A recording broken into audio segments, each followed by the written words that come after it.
Heart attack में मरता क्यों मालूम है? अगर बैटरी का बैकअप नहीं है पीछे एनर्जी का, तब तो फिर वो अटैक में सारी एनर्जी खर्च हो जाती है और मर जाता है। लेकिन अगर 10% भी बैटरी का बैकअप है, देखिए जनरली हम लोग क्या सोचते हैं, हार्ट अटैक आने के बाद मरीज हॉस्पिटल गया था और उसके बाद 2-4 दिन रहा, अब वो घर आ गया जी, अब वो तो हॉस्पिटल ने उसको ठीक कर दिया। ये सबसे बड़ा भ्रम है। अच्छा, हार्ट अटैक आना ही वो आ गया, खत्म, अब उसके बाद कुछ नहीं आने वाला, समझे ना? वो क्योंकि वो आ गया, अब तो खाली रेस्ट की जरूरत है, समझे ना? अब 10% जो बच गई ना बैटरी, अब अगर रेकी मिल गई, अगर उससे हार्ट अटैक आते ही अगर आपने रेकी कर दी परिवार ने, तो यूँ समझो कि बुझती हुई मोबाइल की बैटरी को आपने चार्जर में डाल दिया। इतना जल्दी बॉडी में एकदम चेंज आता है और उसके अगर मान लो पेन हो रहा है, पसीना आ रहा है या कोई तकलीफ हो रही है, वो सब खत्म 15 मिनट के अंदर अंदर। ये प्रैक्टिकली हम लोगों ने देखा है और हम लोग करते भी हैं हमारे। और देखिए अब तो दुनिया भर में लाखों लोग रेकी सीख चुके हैं, सब करते हैं। तो कहने का मतलब क्या है कि रेकी इतनी कमाल की चीज़ है जो इमरजेंसी में आपको एकदम इमीडिएट अवेलेबल टूल है। घर में आप जब तक डॉक्टर आएगा, आप हॉस्पिटल लेके जाओगे, तब तक आप कुछ तो करो। यहाँ घर में कोई मिर्गी का दौरा आ गया, अस्थमा का अटैक आ गया, कोई सर दर्द हो गया, कमर दर्द हो गया, ऑफिस में किसी को तकलीफ हो गई, वो कहते सर मैं घर जाना चाहता हूँ, तो जाने की जरूरत ही नहीं है, तो बैठ मैं अभी तुझे हीलिंग कर देता हूँ, मान लो। तो जो भी रेकी जानता है ना, वो इमीडिएट 15-20 मिनट में उसको आराम दे सकता है। ये रेकी का कमाल है। तो इसलिए मैं आज रेकी क्यों सिखा रहा हूँ कि लोग आत्मनिर्भर बने और अपनी सेल्फ हीलिंग करें, दूसरों को भी हीलिंग करें। अच्छा, सेल्फ हीलिंग करने से फ़ायदा क्या होता है? आप रेगुलरली जो रोज़ डिस्चार्ज हो रही है ना हमारी कई तरह के तनावों में, एनवायरमेंटल हैज़ार्ड से, उसको वापस आप चार्ज करके अपने आप को लायक बना देते हो। अगर एक आदमी 15-18 घंटे काम करके आ रहा है और उसके बाद अगर मैं उसको आधा घंटा रेकी कर दूँ ना, वो वापस दोबारा 10 घंटे काम करने लायक हो जाएगा। अच्छा सर, कोई ऐसी टेक्निक है जैसे कि हम लोग भी दिन भर काम कर रहे होते हैं, एग्जॉस्ट हम भी हो जाते हैं, तो अपने आप को कुछ हम हील कर पाएँ और दोबारा से काम पर लग पाएँ? कोई ऐसी टेक्निक ये रेकी है। देखिए हम कैसे करें? नहीं, देखिए वो तो फिर मैंने कहा कि वो तो 15-20 मिनट ध्यान होता है ना। हमारे जो कोर्सेस होते हैं उसमें एक बार सबको ज्वाइन होता है, इस फ्री है सबके लिए। जब मैं कोर्स करता हूँ तो आप लोग भी अपनी तरफ से कभी चाहे तो ऑर्गेनाइज कर लीजिएगा सारे पब्लिक के लिए। मैं तो सिखाने को तैयार हूँ, समझे ना? तो उसमें क्या होगा, मैं रेकी सिखा दूंगा सबको फ्री में। तो उससे क्या होगा, घर घर में ना लोग अपने खुद के हीलर बन जाएंगे। और मज़ेदार बात क्या है कि ये रेकी सिर्फ सेल्फ हीलिंग, अदर्स हीलिंग ही नहीं है। आपके घर में पेड़ पत्ते सूख रहे हैं, तुलसी ग्रो नहीं कर रही है, फूल नहीं आ रहे, अब रेकी करो, एकदम नॉर्मल प्लांट से 4 गुना ज़्यादा ग्रो करेगा। तो सर वो जो ऋषि मुनि किया करते थे इस तरह से करते थे, बस और वो सारी चीज़ें सही थी? वही थी, बिल्कुल सही थी। और इवन जानवर कोई घायल हो गया, कोई रास्ते में गया, कबूतर पड़ा हुआ है, आप तो जनरली कुछ नहीं करोगे ना, नहीं कर लेकिन पाएंगे। आज आप उठा के ला के रेकी कर दो, थोड़ी देर में उड़ जाएगा।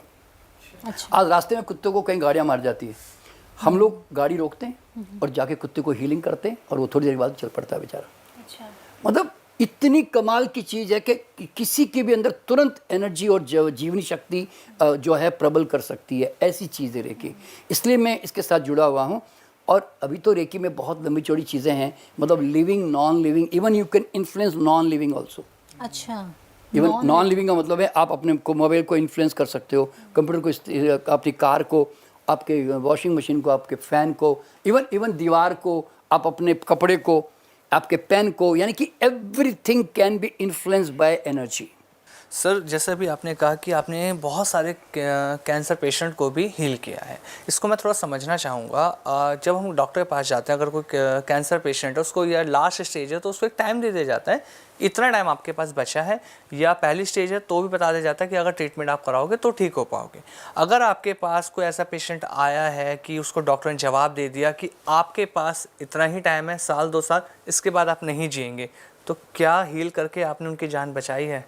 देखिए, मैंने जैसे कि बताया कि मैं नेचुरल वे से 18,000 से ज़्यादा कैंसर के मरीजों पे काम किया है।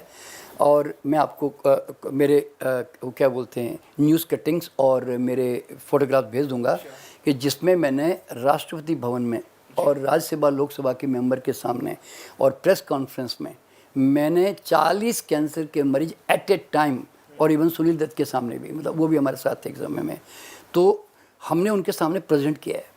अच्छा, जो क्योर हो चुके थे। ये तो बहुत पुरानी 1986 की बात है, बता रहा हूँ। अच्छा, हाँ, अभी की नहीं। मैं तो अब तो और भी कितने बीच में साल निकल गए। मैं तो कहने का मतलब क्या है कि मैं तो ऐसे 200 कैंसर के मरीज का लेकर रेसिडेंशियल कैंप करता था 60 दिन का, और उसके अंदर मैं उनको natural way of life style से उनको मैं मतलब नचवाता, मेडिटेशन कराता, खान पान ठीक करता, जो भी। तो उसके कारण उसमें इतनी सफलता मिली कि उसके बड़े बड़े न्यूज़ सारे इंडिया के न्यूज़पेपर में वो बहुत रिपोर्टिंग हुई है। तो वो सब एक समय मैंने काम कर लिया था, एक न्यूज़ समझ ले। देखिए क्या होता है, मैंने एक ही सिद्धांत पे काम किया जो आप भी कॉमन सेंस से समझ सकते हैं कि in a healthy body cancer cell can not survive. तो why to fight with the cancer, make the person healthy. तो मैं स्वास्थ्य कैसे मिले, मतलब मैं अंधेरे से क्यों लड़ाई करूं, मैं रोशनी पैदा करूंगा ना। तो मैंने इस सिद्धांत पे काम किया। और दूसरी बात क्या है मालूम है कि हर आदमी को ये समझना ज़रूरी है, कैंसर के मरीज को भी, कि अगर मैं एक कैंसर सेल निकाल के किसी हेल्दी बॉडी में डाल दूं, चंद घंटों में शरीर लात मार के उसको पार फेंक देगा। ल्यूकोसाइट काउंट चारों तरफ लपेट के कमांडो की तरह उसको धक्का मार के निकाल देंगे।